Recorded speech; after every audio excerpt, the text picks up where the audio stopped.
Le système Elkonin-Davidov repose sur la théorie de la généralisation substantielle et de la formation de l'activité éducative. En d'autres termes, il s'agit d'un système de développement de l'apprentissage qui, depuis 1996, est considéré comme un système d'éducation au niveau de l'État. L'enseignant et psychologue soviétique Danil Borisovich Elkonin, 1908-1984, s'est consacré à la recherche sur le développement psychologique des enfants et sur les caractéristiques du jeu et de la formation des enfants. Il est l'auteur de 19 ouvrages, livres et manuels utilisés aujourd'hui par les psychologues, les enseignants, les étudiants, les professeurs et les parents. Cependant, l'œuvre principale de sa vie a été la création et l'introduction du système de développement de l'apprentissage. Ce terme a été introduit par un élève de l'enseignant et psychologue soviétique Elkonin, Vassili Vassilievitch Davidov.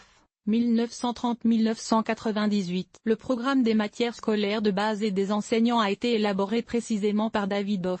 La théorie de l'éducation développementale d'Elkonin et Davidov a été développée dans les années 1950. Elle était motivée par le fait que les méthodes scolaires de l'époque ne correspondaient pas au développement psychologique de l'enfant. Elles ne tenaient pas compte de la zone de développement proximale définie par leur collègue et mentor Elkonin L. S. Vygotsky. Nature et objectif de la théorie. Les fondements psychologiques de la théorie de l'éducation développementale d'Elkonin et Davidov s'appuient sur les travaux de Vygotsky. Sur la zone de développement proximale, les scientifiques suggère que l'enfant dispose d'une méthode d'apprentissage performative éductive, d'un niveau de conscience théorique, de la logique de la science et de l'histoire de la culture. Ces idées déterminent les principaux buts et objectifs du système de formation Elkonin-Davidov. L'objectif principal est de former l'autodéveloppement, la connaissance de soi et la réflexion par le biais d'un processus d'apprentissage spécialement organisé. Création d'un type de pensée théorique. Formation de méthodes actives d'activité intellectuelle. Reconnaissance de la logique de la connaissance. La technique de développement de l'apprentissage d'Elkonin-Davidova est basée sur la théoricité que l'enfant doit recevoir. C'est le contenu de ce type de formation. Cette méthode consiste à organiser les activités éducatives des enfants en groupe. Le produit du système de développement d'Elkonin-Davidov est un néoplasme psychologique adapté à l'âge de l'enfant. Contrairement au système traditionnel, le système de formation Elkonin-Davidova est depuis longtemps la formule des écoles russes. Cependant,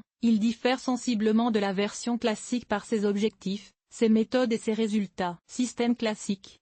Système Elkonin-Davidov contribue à la réflexion empirique, développe la pensée théorique. La cognition va du particulier au général, des concepts clairement identifiés au système, du phénomène dans son ensemble à son essence. L'étude va des descriptions générales aux exemples spécifiques, des objets abstraits, des systèmes aux concepts uniques. Les enfants reçoivent des connaissances prêtes à l'emploi, des concepts qui doivent être appris. Les enfants sont en mesure de comprendre des lois, des actions et des phénomènes spécifiques. Méthode cognitive, reproduction. Méthode cognitive, recherche. L'enfant, objet du processus éducatif. L'enfant est le sujet. Forme de formation, individuel. Dialogue scolaire. Principaux résultats, connaissances, capacité à les acquérir. Forme de travail, essentiellement individuel. Les enfants travaillent en petits et grands groupes. Ce tableau peut se poursuivre longtemps, mais il existe des différences essentielles entre l'apprentissage développemental d'Elkonin-Davidov et ses principes. Fonction de la formation.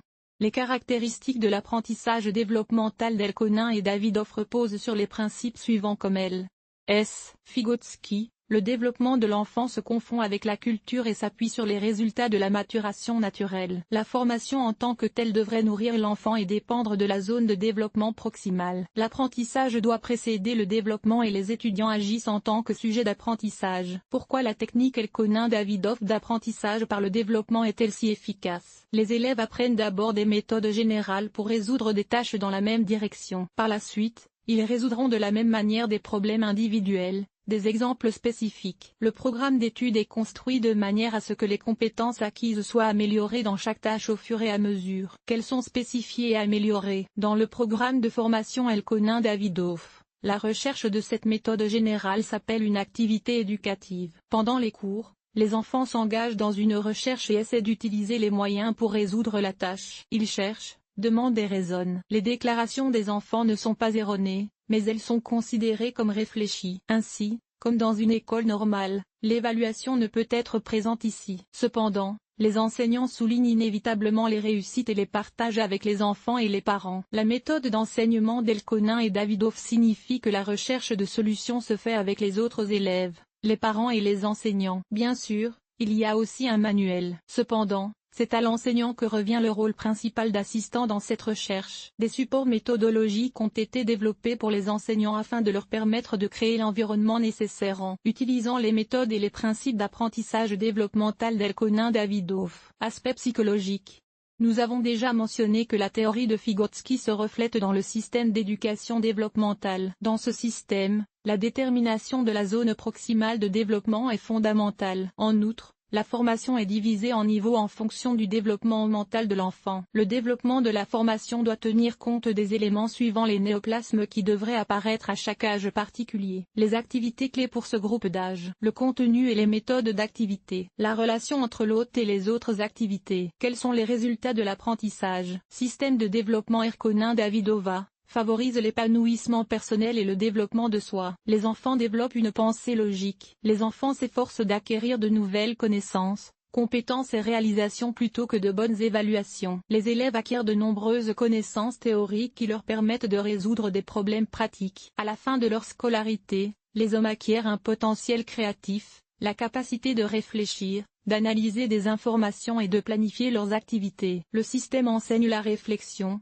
l'estime de soi et l'autocritique. Pendant longtemps, le programme a été un contrôle expérimental, contrôlé, et imposé, de la réussite des enfants par rapport aux élèves de l'école normale. Les tests montrent des indicateurs élevés d'assimilation du matériel éducatif, des niveaux plus élevés de fonctionnement mental et de compétences en matière de communication. Les jeunes qui quittent l'école selon le système de développement ont des niveaux plus élevés dans les indicateurs suivants. Attention, mémoire, résolution de problèmes non standards, exécution transactionnelle, y compris la généralisation et la classification, conscience générale, imagination, compétences en matière de travail d'équipe, sushi dans les situations difficiles, motivation pour la réussite, absence de système.